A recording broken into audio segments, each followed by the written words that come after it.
Good morning students. बेटा देखो, आज का हमारा टॉपिक है occupational structure at the eve of independence.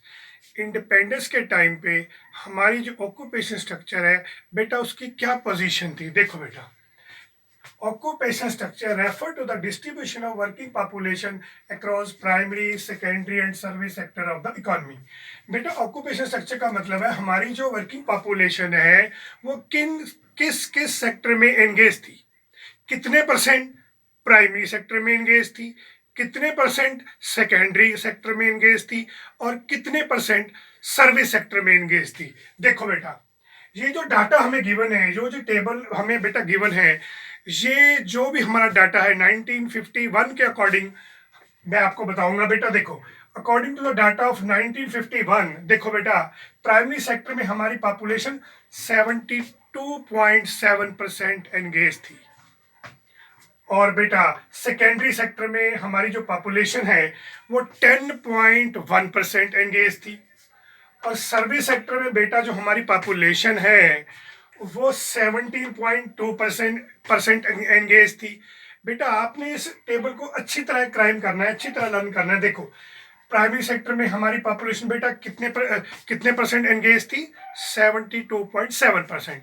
अब इसके बेटा ABCD 4 पार्ट्स हैं। देखो, एग्रीकल्चर में 50%, एग्रीकल्चर लेबर में 19.7% और forestry, fisheries, animal husbandry, plantation में बेटा 2.4%, माइनिंग में 0.6%। देखो बेटा, अगर आप इन फोर्स का टोटल लगाओ, चारों का टोटल लगाओ तो ये बनेगा 72.7%।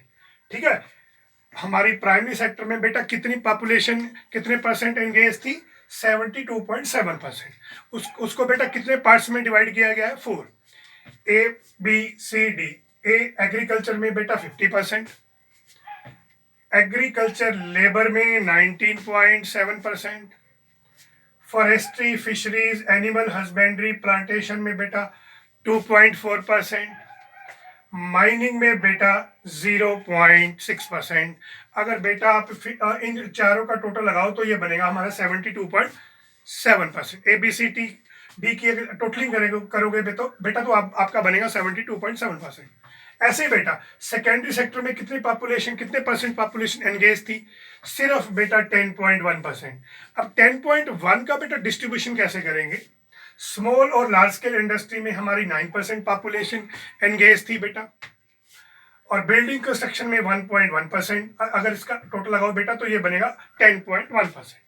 ऐसे ही बेटा सर्विस सेक्टर में हमारी जो पॉपुलेशन है वो कितनी परसेंट एंगेज थी, 17.2%।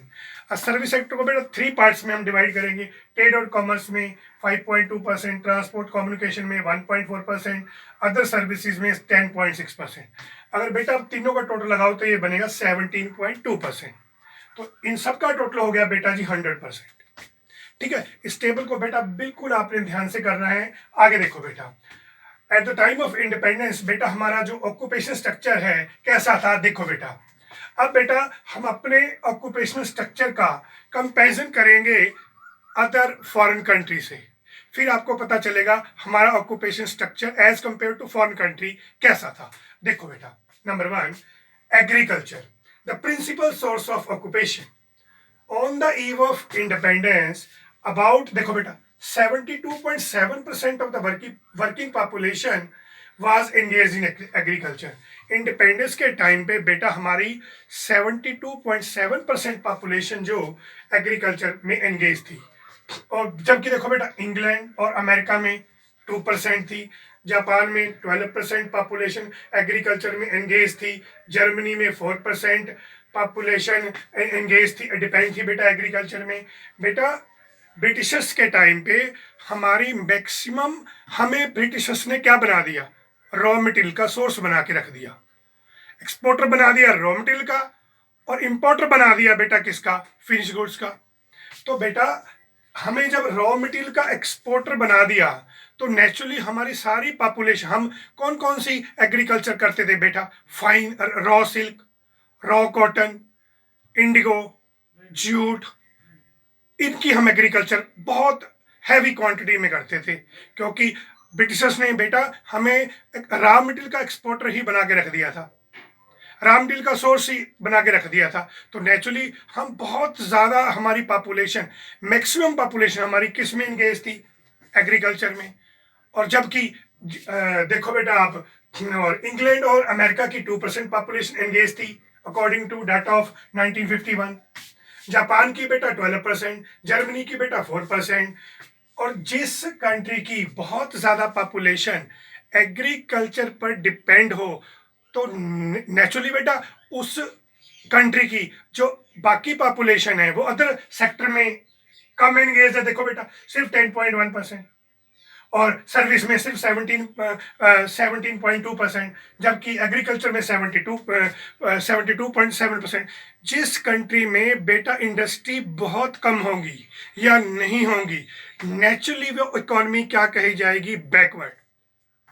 बेटा अगर हमारी कंट्री में इंडस्ट्री ही नहीं है तो हम फिनिश गुड्स भी नहीं बनाएंगे, और नेचुरली फिनिश गुड्स नहीं बनाएंगे तो हमें वो फिनिश गुड्स कहाँ से इंपोर्ट करने पड़ेंगे?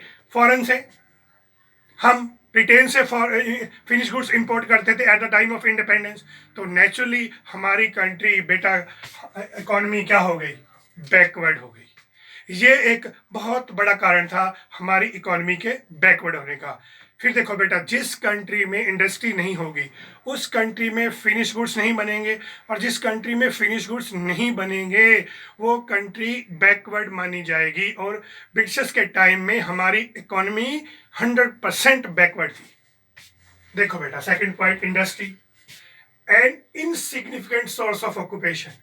On the eve of independence, barely 9% of working population in India was engaged in manufacturing industry. देखो बेटा, इंडिपेंडेंस के टाइम पे हमारी सिर्फ 9% पॉपुलेशन ही बेटा इंडस्ट्री में काम करती थी, सिर्फ 9%। और मैंने क्या बताया, जिस कंट्री में इंडस्ट्री नहीं होगी या इंडस्ट्री बहुत कम होगी तो वो कंट्री बेटा फिनिश गुड्स प्रोड्यूस नहीं करेगी। अगर फिनिश गुड्स प्रोड्यूस नहीं होंगे तो फिनिश गुड्स कहाँ से मंगवाने पड़ेंगे? बाहर से। तो नेचुरली वो कंट्री हमेशा, वो इकोनॉमी हमेशा बैकवर्ड मानी जाएगी। देखो बेटा, इंडिपेंडेंस के टाइम पे हमारी सिर्फ 9% पॉपुलेशन मैन्युफैक्चरिंग इंडस्ट्री में एंगेज थी, जबकि बेटा यूएसए में 32% जो पॉपुलेशन है वो इंडस्ट्री में एंगेज थी। इंग्लैंड में बेटा 42% और 39% बेटा जापान में एंगेज थी। तो एज कंपेयर टू इंडिया बेटा, फॉरेन कंट्री में लोग इंडस्ट्री में ज्यादा एंगेज थे। नेचुरली वो कंट्री क्या थी? डेवलप। और हमारी कंट्री क्या थी? अंडर डेवलप, बिल्कुल स्टेगनेट इकोनॉमी, बैकवर्ड इकोनॉमी थी। आप इस डाटा को कंपेयर करके ही बेटा एस्टिमेट लगा सकते हैं। हमारी सिर्फ 9% पॉपुलेशन एंगेज है इंडस्ट्री में, और यूएसए की 32%, इंग्लैंड की 42%, जापान की 39%। तो नेचुरली हमारी बेटा इंडस्ट्री, हमारी इकोनॉमी, हमारी country at the time of independence क्या थी? बैकवर्ड। आगे देखो बेटा, third point, unbalanced growth. The table shows unbalanced growth of the Indian economy. ये जो टेबल है बेटा बिल्कुल अनबैलेंस्ड ग्रोथ शो कर रहा है इंडियन इकोनॉमी की। बेटा बैलेंस ग्रोथ वो होती है जिनमें तीनों के तीनों सेक्टर में बैलेंस्ड पॉपुलेशन एंगेज्ड हो। पर यहाँ तो 72.7% जा रही है बेटा प्राइमरी सेक्टर में, और 10.1% जा रही है सेकेंडरी में, और 17.2% जा रही है सर्विस सेक्टर में। तो नेचुरली हमारी इकोनॉमी क्या हुई? अनबैलेंस्ड। और देखो बेटा, the table shows unbalanced growth of Indian economy. ये टेबल इंडियन इकोनॉमी का अनबैलेंस्ड ग्रोथ को शो करता है बेटा। Growth is said to be balanced when all sector of the economy are equally developed. कहना बेटा कह रहा है किसी भी कंट्री को, कोई भी कंट्री डेवलप उस टाइम कहलाएगी, उस टाइम उसको डेवलप कहेंगे जब उसके सभी सेक्टर इक्वली डेवलप्ड हो, इक्वली सभी सेक्टर में पॉपुलेशन एंगेज्ड हो। तो यहाँ तो बेटा यहाँ 72 है, यहाँ 10 है सिर्फ, यहाँ 17.2 है। तो नेचुरली हमारी इकोनॉमी क्या थी बेटा? अनबैलेंस्ड। फिर देखो बेटा, growth is said to be balanced. Growth उस टाइम बैलेंस होगी when all sector of the economy are equally developed. जब इकोनॉमी के सारे सेक्टर, कौन कौन से? प्राइमरी, सेकेंडरी, सर्विस, सभी सेक्टर इक्वली डेवलप्ड होंगे।